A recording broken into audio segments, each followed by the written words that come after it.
y'all, it is Paula with Hillbilly Orchids. Welcome back to my channel. I hope everybody's having a fantastic week. I have Rick L with me on the telephone right now, and we're going to get into that interview that I had told you guys we wanted to do. And we are going to discuss mainly today phals. And pretty much so, however this video goes, we're kind of going to maybe do one on nutrients later on. So we'll play that one a little bit by ear. But for right now, I want to introduce to you Rick L from Rick L Orchids. Oh, hey Paula, how are you today? Oh, not bad. Little chilly this morning, but yeah, we're getting there. We're warming up. Spring is coming. Spring is coming. Spring is coming. Yes, it is. And it means these guys are going to take off and start growing, huh? Absolutely, absolutely. I can't wait. I'm working on it. I'm waiting for it. Yep. Do you want to give everybody a little bit of a background on how you learned how to grow, how you grow your orchids? Sure, sure. I probably need to begin by telling everybody that I'm fairly new to orchids. Even though it's been 4 years since I put up a video, and I just started getting back into the orchid growing again. But prior to that, I'd never grown orchids before in my life.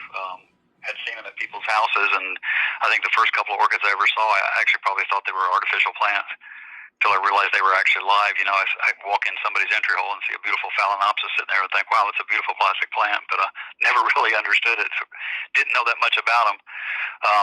Was fascinated by them, and I think like anybody else who's in the orchid hobby, just you get hooked on them. They're such beautiful flowers and so unique plants, and so diverse, and a challenge to grow. And I think that appeals to a lot of different growers, and it appealed to me pretty much the same way.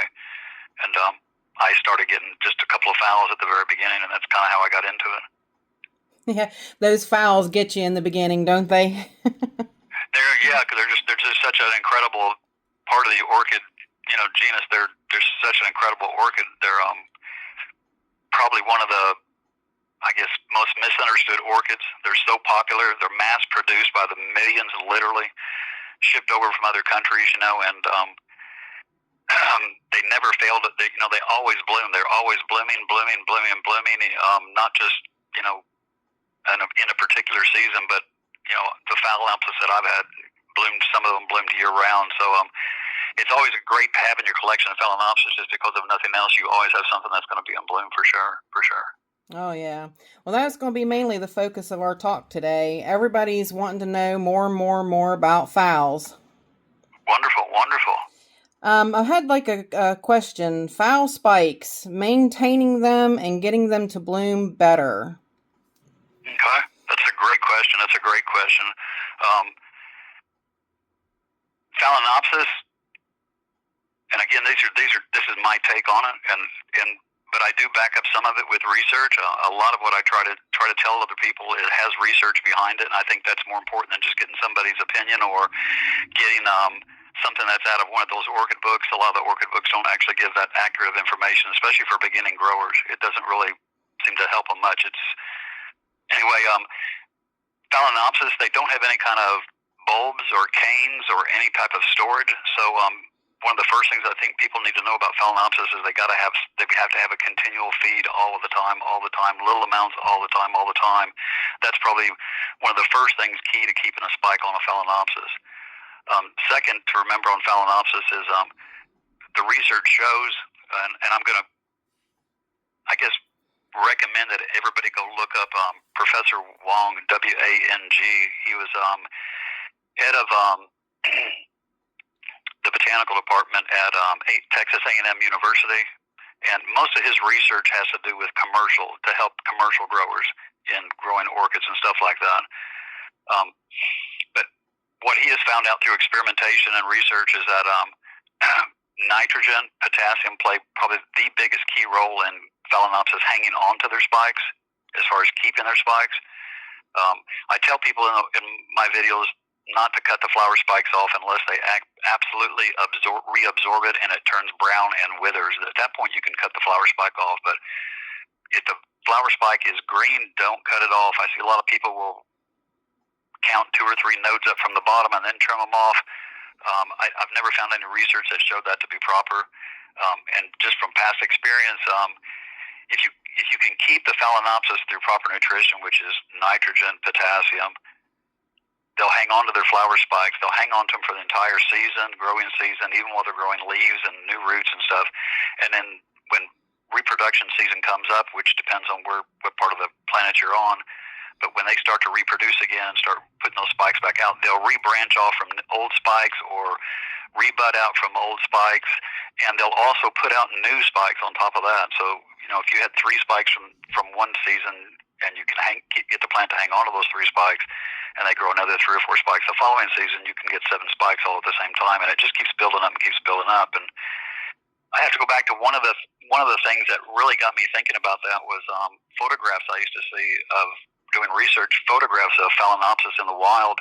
You would see them in big, big clumps where they would have keikis all around them that had formed into big clumps, and they would have literally hundreds of spikes in their big, big clumps.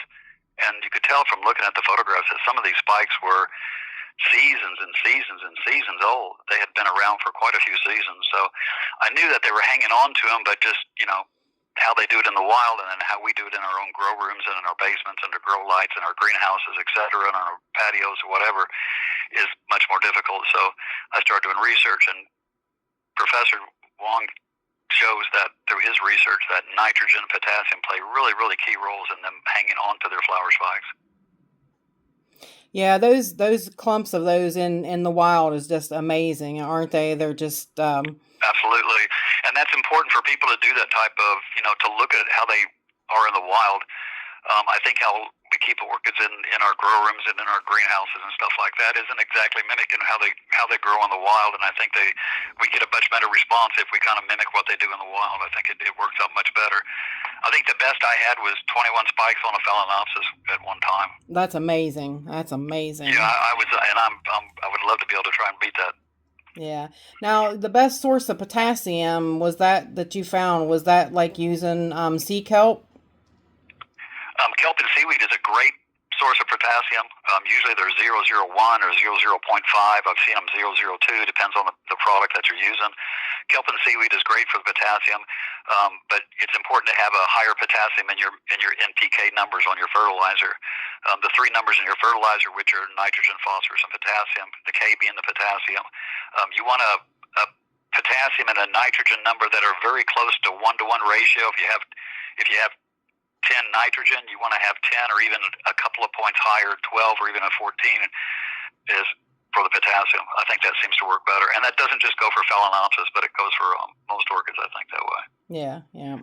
And of course, as we know, they're calcium hogs completely. So Absolutely. And one thing I will add about the spikes and potassium is understanding what the nutrients do for the plant, how the plant utilizes those nutrients is key, I think, to understanding how to use your fertilizer and what, and catering to what the plant actually needs.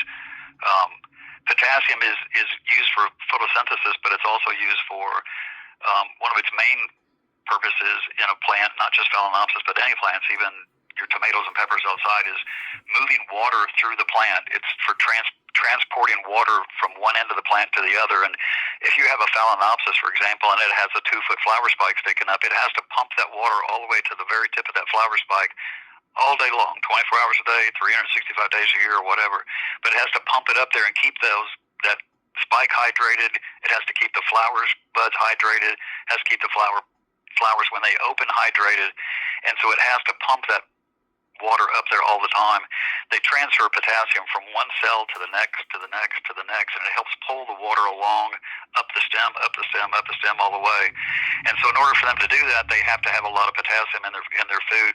If they get low on potassium, they have a tendency for the lower leaves, the older leaves, to turn bronze colored and then slowly turn yellow and start to fall off. If you have Phalaenopsis that are starting to drop their lower leaves, it isn't necessarily always nitrogen, although that does play an important role in it, but most of the time that's usually their they're not getting enough potassium.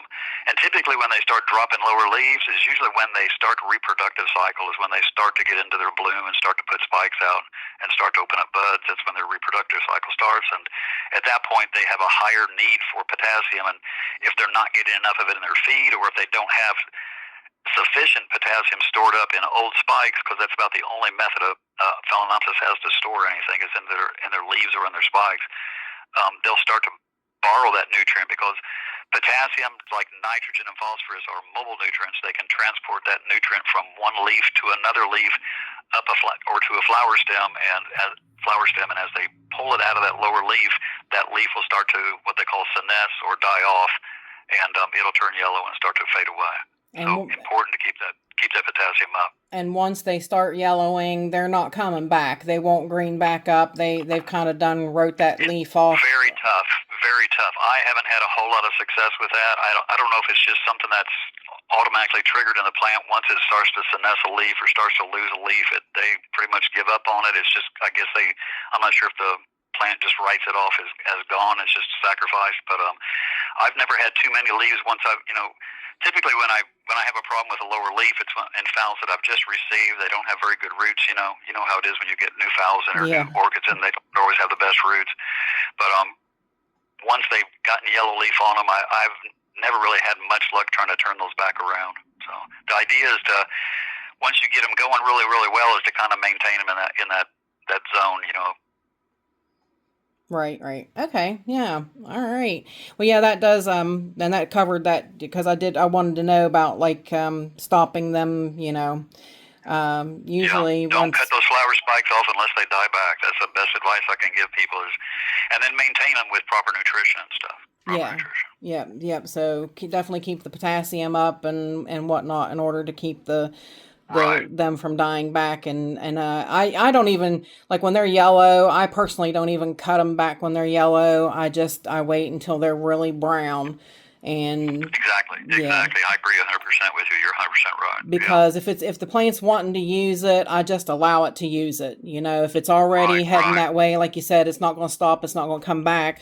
So I just as well, allow it to use it all up and then cut it. So absolutely. Okay. And while we're still on the spikes, nitrogen is shown to be more important for blooming, for spiking, for larger amount of flowers, larger amount of buds, bigger spikes, bigger flowers, et cetera, et cetera. The best thing that you can do for your Phalaenopsis is to maintain a really good nitrogen feed to them all the way up into blooming.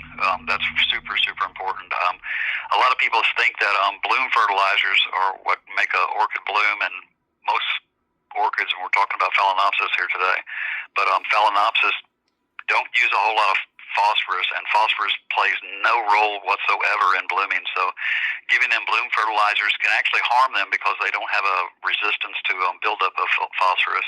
Phosphorus isn't something that they normally would run across in vast amounts in nature like they would nitrogen and potassium, things of that nature.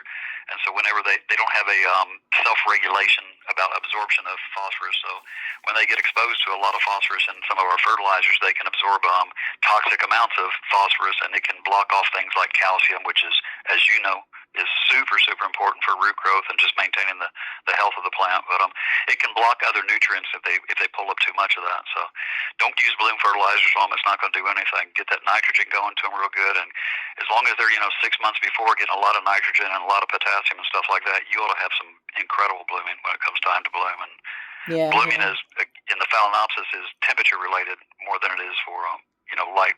Right. And some people need to realize too, part of it's genetics too with phals. Because a lot of people think, they see those, big phals over in Japan that have huge waterfall spikes and hundreds of bloom, flowers on them. That's not a typical Phalaenopsis. Not all Phalaenopsis are going to bloom that way. So no, and I actually think the hybrids do better than the species as far as blooming. I think the hybrids do much, much better than the species plants. You're more likely to get more blooms on a hybrid than a species. Right. Yeah, anytime. And you have to take it with a grain of salt. Any plant that you see that's people are using for show, are typically, those plants are usually fed a little bit higher than most orchids, fed a little bit differently than most orchids, and they're trying to do that to get the biggest and largest blooms production that they can possibly get off of that plant. So be cautious about reaching too far, I guess expecting too big of results, just.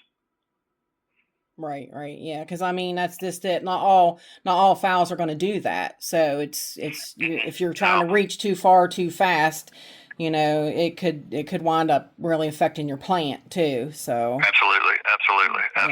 Yeah. Alrighty. The next question somebody asked was, can you over sprinkle a spoma lime, and can you use lime in bark on fowls? Yeah. Matter of fact, Orchiata bark, which is I think one of the preferred barks, and I'm probably not one of the people to probably talk about bark that much because I don't grow in bark. I grow in intermedia, but Orchiata bark is fir bark, the fir tree, but is fir bark, but it's usually treated with dolomitic lime, so that it has a lot of magnesium and it has a lot of calcium. And Orchiata website even talks about Orchiata bark, which it usually has about a 9 month.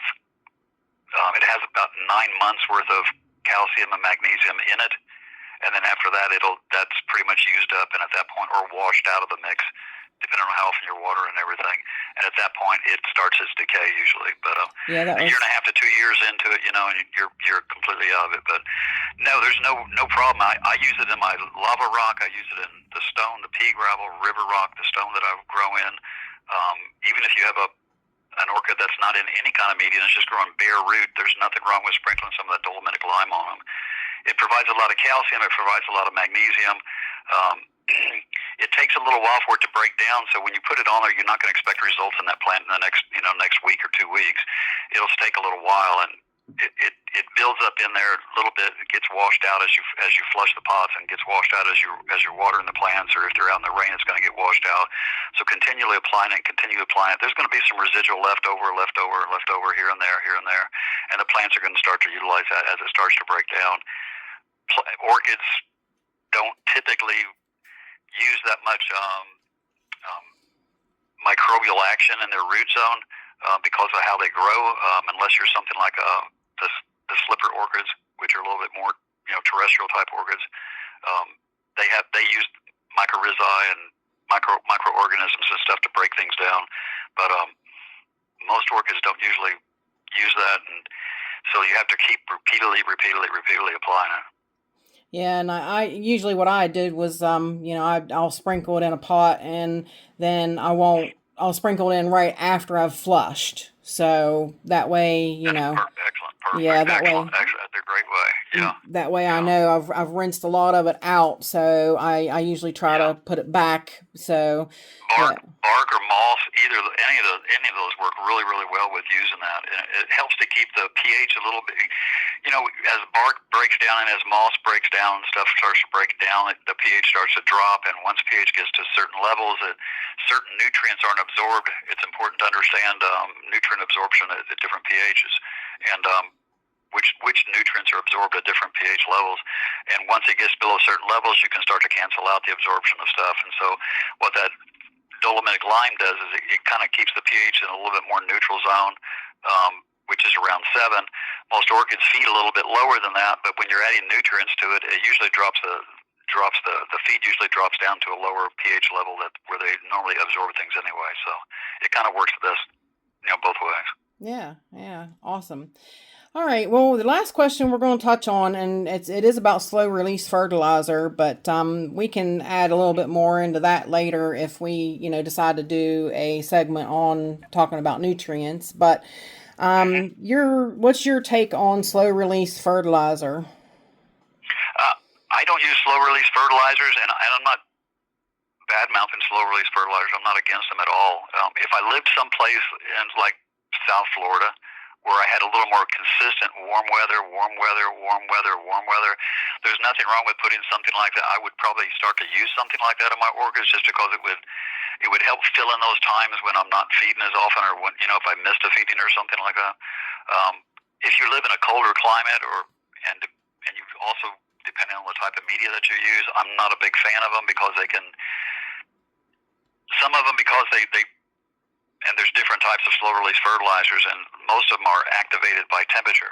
And when the temperature gets up over a certain range, whether it's a 70-degree or 75 or an 80-degree range, depending on the type of fertilizer, they can not release anything, and then once it hits that certain temperature, they can start releasing, and they can really release a lot of fertilizer all at once and burn a plant up or harm a plant. So if I lived someplace where I had a little bit more of a, I guess, a consistent temperature, especially a warmer temperature, I'm not against using those at all, and in a lot of instances they grow some great orchids. But just be cautious with them, especially if you're looking to use it as a shortcut, or you see somebody in a video that's using it, and they're having great luck with it. Make sure they're, if they're somewhere down in Florida or some in a country where it's very, very warm, or Texas or Arizona or wherever, California, where they have warmer temperatures, I'm not quite sure if I would use that if I was in like where you are, West Virginia, or Michigan or Wisconsin or someplace like that. Yeah, I know Yoshi. He's over in Seattle,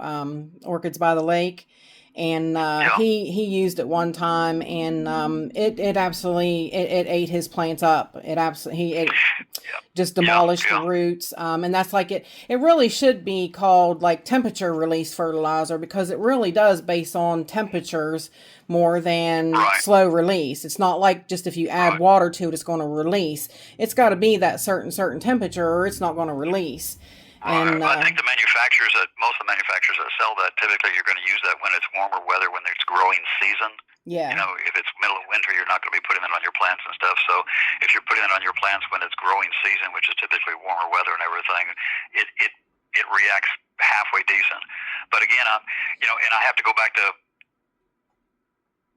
I guess, the way nature grows orchids. In the wild, orchids growing on trees or growing out in the wild would not get 300, 400, 500 and higher parts per million of nutrients. Hanging in a tree, I would be surprised if they got, they probably get somewhere between 2 and 3 parts per million and 15 to 25 parts per million, probably maximum. What we feed in our grow rooms and our greenhouses, and even the mixes that I use and soak my orchids in, is quite a bit higher than that. But I normally feed 125, 150 parts per million, and sometimes up to 200 parts per million, depending on how warm it is and what's going on and everything. But just be careful with the slow release fertilizers unless you're familiar with them. Yeah, definitely. Because that's that's what always made me afraid, was because they released at temperatures, and like when I first started, I did the directions by the Better Grow bag, which, no offense, it wound up being massive parts per million, and I burnt my roots up, and not knowing any better, because like you said, absolutely, they're not going to get. Research is your friend. Yeah, research is your friend. Knowledge is your friend, for sure. And I'm not. I want to make it clear that I'm just about any fertilizers will work, but you have to understand what's in your fertilizer, whether it's nitrate, nitrogen, ammonical, urea, etc. You have to understand your NPK values. You have to understand what the plants need, what they require, what mobile nutrients are, what immobile nutrients are, and those are all good topics for another talk sometime if you want. But once you understand that a little bit, then you can. It not only helps you take care of your plants, but it also helps you diagnose or know how to treat a plant that's having issues, or diagnose a problem by looking at its foliage or how it's growing. If it's not growing properly, you can kind of tell whether or not, if it's older leaves, it's usually a mobile nutrient. If it's the newer leaves, the brand new leaves coming out in the crown, or the new shoots and stuff coming out, those are usually immobile nutrients issues. So it can kind of help you, if you understand those, help you diagnose and treat plants and grow them a little bit better. Yeah, you had showed a chart years back in some of your first videos, and I myself, I wrote down that chart and I kept it, and it's such a valuable tool. But again, I'm going to show that again here coming up in another video too. That's good. I'm just, because I've gotten back into growing again. I haven't grown orchids for 4 years. I had to get out of it for health reasons, and I'm back into it again. And I'm walking slowly. Thanks to you, I'm back into them growing again. I owe you that, my orchid growing sis. I'm refreshing myself with all that stuff that I used to do, and I've actually had to go back and look at some of my old videos and everything, and kind of refresh my own memory a little bit for what I used to do. So it's amazing. Anybody that is brand new to orchids, I always tell them, I'm like, Rick L has videos on his channel that are still there. They'll always be there. Thank you so much. Go back and binge watch. Thank you. And the main reason I started doing videos this isn't one of your questions, but the main reason I started doing videos was when I got my first couple of orchids, and they were horrible. I brought them home, and I bought a new bar. I bought a bag of bark. I bought a bag of sphagnum moss, and I wanted the videos said get them out of the old media and put them into new media. When I took it out, and cut the old roots and dead roots and stuff off of it, I ended up with a stub of a Phalaenopsis. Yeah. Which everybody has done usually. Usually their first one ends up like that, and I could never get roots to grow, and ended up losing the first couple of plants that I ever bought, and never could get roots to grow. And then started doing a little bit of research, started checking some things out, and again, I have a little bit of background in hydroponic growing, which kind of similar to how orchids feed and how they grow a little bit. They don't have roots like a pepper plant or a tomato plant. They have they're epiphytic or terrestrial, lithophytic, rock growing, but they have different types of roots, and so they feed a little bit differently, and they feed at the more of hydroponic ranges that you normally would feed at. So yeah, that's what I think my advantage might have been for that. Yeah, definitely, because it's similar. It has, yeah, it's definitely, I think, given you quite the edge. But I even, for years, in between, I would go back and watch a video of yours, and something would spring to that what you said that I didn't catch the first time around either. So it was like, well, how come I missed that the first time? So, I was like, whoa, wait a minute, so yeah, you just... I talk fast. I do. I have to remind myself when I'm doing videos to slow down. There's not everybody understands English on my videos, and not everybody, I think, can follow my fast talking sometimes. I don't mean to. I chatter on sometimes. Partially. And when it comes to nutrients, I'm on a front row seat. I'll talk about nutrients all day long with people. Well, and partially, I don't think. I mean, I don't think you. I think you talk in a tone and that I understand. You put it into a language that I understand, and that's helpful. Well, that's what I tried to do. After I lost the first few videos, and then when I started watching videos. When you click on YouTube and you type in growing orchids, there's usually one or two people that usually show up on your computer screen, and it's usually one or two channels that only show up. That's just the YouTube algorithm. They'll push these popular channels, but those channels aren't necessarily giving good orchid growing advice. Growing orchids, and then as they die off, you replace them. That's not growing orchids. That's just enjoying orchids. Yep. Yep, and quite a few of them are that way, and that was the thing. But see, I think too, part of it is that my level of knowledge wasn't there yet, so I wasn't exactly understanding what you said, because like a lot of this stuff can be very intimidating to a new person. Absolutely, nutrients are intimidating. pH is something foreign to people. Parts per million is something foreign to people. Yep. Using meters, to check your pH and check your total dissolved solids, etc. It all becomes it's a foreign language to a lot of people who've never grown hydroponically or don't understand that. And I don't mind explaining that. And that is one thing I try and do is answer any questions that anybody asks on my channel. I love the questions. I absolutely love when people ask me nutrient questions or how to grow something questions. I absolutely love that, and I really honestly try and grow or answer those questions, because when I first started growing and looked at the YouTube videos, I couldn't get nobody on those bigger channels would answer a question. Nobody would. Yeah. And I don't know if it's just because the channels are so big, or if they just don't have the knowledge of it. I'm not sure. That's why I said I was so thankful that you answered my questions, because like the bigger channels wouldn't answer me when I started. Yeah, that's one thing I really wanted to do, and that's why I started my channel, was just because there's so much bad information out there, and I was like, holy cow, no wonder people are struggling with this. I'm just going to put a video up and show them what I did and what seems to work for me, and maybe it'll help somebody get better root growth on their orchid, and maybe they'll get it to bloom again. So and I was amazed at the results that I was getting. To be honest, because I'm new to orchids. I'm not a 30-year grower or anything like that. So. I know you came back and you said, I forgot how fast these things can grow. And it's they do. They really do. It's such a misnomer, really, that they say the orchids grow slow. If they're growing slow, you're doing something wrong, because... We were talking about that the other day, and I asked you, I said, do you think orchids grow? And I think if you asked all your subscribers, do you think orchids grow fast or they grow slow? I think most people would probably say they grow slow. But when you're feeding them correctly and conditions are right, they will grow pretty quick. I mean, I get roots that go from just a little green nub sticking out the side of a Phalaenopsis stem to a couple inches long in 10 days. Yeah. Yep. I mean, and that's it may not be as fast as a pepper plant grows or the upper part and everything, but to us, when you grow orchids, roots is what you look for. Roots is what that's the growing part that you kind of pay attention to, because once you get the roots growing and everything, the rest of it just kind of comes right along with it. Yep. But they don't put out leaves as fast as like a tomato plant or a pepper plant or even your trees that you have in your yard. They don't grow that way, but they don't grow quite as slow as I think everybody believes they do. Yeah, that's what I'm saying. I really think something needs to be looked at if you think they're growing slow. Absolutely.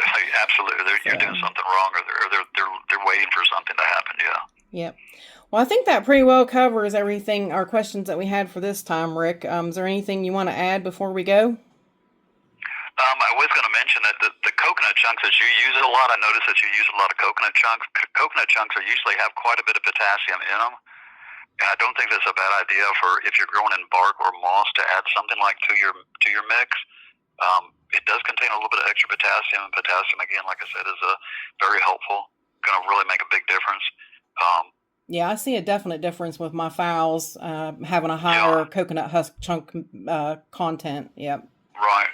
Other than that, calcium hogs. Phalaenopsis, as all orchids, most orchids are calcium hogs. They have those big, thick leaves, those big, thick roots, big, thick stems, and the way they grow, that calcium produces, that they have to have that for every cell wall to build up that cell wall structure, to build up those thick leaves, to get those roots to grow. They will eat as much calcium, put calcium on them as often as you can. Every time I water, I add CalMag to mine, and I use the dolomitic lime in my pots also. Yeah. And you can't give them too much calcium. They're going to absorb as much calcium as they need for the moment, and the rest of it's just going to sit there so when they need it, it's there and it's available. In the wild, they would have calcium around them, calcium dripped on them from the leaves above all the time. I cannot emphasize calcium, calcium, calcium. Yep. Yeah, I was going to say, I know you're definitely a firm believer in CalMag. It's good stuff. Yeah, and CalMag, and I had a question the other day. Somebody asked me, I can't get CalMag. They were in Argentina, and they could not find CalMag where they live or something similar to that. And the dolomitic lime, I gave them a recipe for making your own CalMag, but I would recommend, like you said, the dolomitic lime over something like that. Then when you start mixing up different minerals and chemicals or different solutions to make up your own CalMag. The calcium and magnesium's in the dolomite lime too, and I'm sure they have that available, to them. Correct. Well, Epsom salt is magnesium sulfate, and you want to use magnesium nitrate when you're mixing up your own CalMag. So that's not something that's really available for everybody. So use the dolomitic lime if you can't get your hands on any calcium, but make sure that the orchid mix, the nutrient mix that you purchased, it has calcium in it, and you want that calcium and the nitrogen ratio to be about a 1-to-1 ratio as well also. And, if you got 10% nitrogen in your mix, if it's a 10, 3, 10 or something nutrient mix you're using, NPK is 10, 3, 10 or something, your nitrogen is 10, you're going to want calcium, at least 10% calcium. You want it to match that nitrogen or be a little bit higher even would be even preferred. So all the orchids are like that, and especially Phalaenopsis. Phalaenopsis are just like we said at the beginning. They're one of the most misunderstood orchids, but there's nothing wrong with having lots and lots of Phalaenopsis in your collection. All the blooms are absolutely just incredible. They give so much. They love to bloom. They bloom so often. They bloom a lot. Some of the Phalaenopsis bloom year round. They don't just bloom in the cooler temperatures in the fall when stuff starts to turn cooler. They get exposed to cooler temperatures. Some of them will bloom all the way through the year. So Phalaenopsis are great orchid to start with, and a lot of people struggle with them. There's so much more that we could talk about with Phalaenopsis, but again, another talk. But definitely. EJ over in the Netherlands, or over in Switzerland. Is he Switzerland or Netherlands? Or he just did a recent video on his phal wall, and I found it just what a beautiful, phenomenal. Yeah, I'm enthralled. Absolutely. I'm just enthralled by Phalaenopsis. I thought I watched that video. It was a beautiful display of plants. Yeah. Beautiful. He has a super green thumb. It has a really nice channel. A really, really nice channel, and his displays are absolutely gorgeous. Really, really, really beautiful. Yeah, he really does. Beautiful. He has a real good grasp on phals. He really does. Yeah. There's a lot of great channels out there. I hope everybody visits all those orchid channels and shows them a lot of love, and click on those like buttons and subscribe, please, to all the other channels. Yep, definitely go subscribe, you guys. So, well, I guess that will do it for this this session for now. So we're about. I enjoyed this, Paul. I really did. I enjoyed it. I'm happy to answer questions, and love our talks when we sit there. And every time you and I get together and talk on the phone, we talk about nutrients for a long time. We do.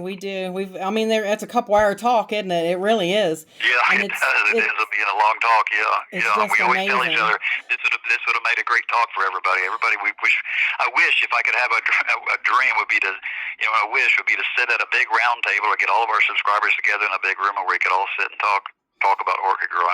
To me, that would be just a dream. Yeah. That would be just a dream. Yeah. I wish we could. So.